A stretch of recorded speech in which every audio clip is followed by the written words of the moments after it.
મુસ્લિમ સિપાઈ મરહુમ હુસેનભાઈ શેરભાઈ ખોખર ઉમરાળાના દીકરા હૈયાતભાઈ હુસેનભાઈ ખોખર ઉંમર વર્ષ 80 નિવૃત્ત પોલીસ ડ્રાઈવર ઉમરાળાવાળાનું તારીખ 11ને ગુરુવારના રોજ અવસાન થયેલ છે। તે ઉમરભાઈ આમીનભાઈના પિતા મરહુમ અબ્દુલ કરીમભાઈ, મરહુમ મહમ્મદભાઈ, મરહુમ અબ્દુલ કાદરભાઈ, મરહુમ દિલાવરભાઈના ભાઈ મનુભાઈ ખોખર, ભીખુભાઈ ઉમરાળા, રાજુભાઈ પાલીતાણા, અસલમભાઈ ભાવનગરના કાકા,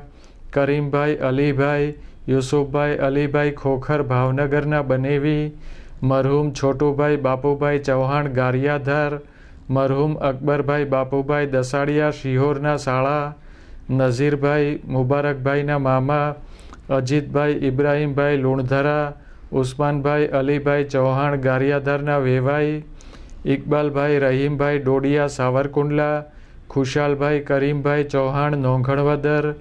રફીકભાઈ સત્તારભાઈ પઠાણ બોટાદના સસરા થાય। મરહુમની જિયારત મર્દો માટે તારીખ 13ને શનિવારે સવારે 9:30 થી 10:30 દરમિયાન કેસરબાઈ મસ્જિદ નવાપરા ભાવનગર ખાતે તેમજ ઓરતો માટેની જિયારત ઘાંચી જમાત ખાનું કોર્ટની પાછળ નવાપરા ભાવનગર ખાતે તેમજ હિન્દુ ભાઈઓ માટે બેસણું તારીખ 12ને શુક્રવારે સાંજે 4 થી 6 દરમિયાન નવાપરા ગ્રીન કોમ્પ્લેક્સ ભાવનગર ખાતે રાખેલ છે।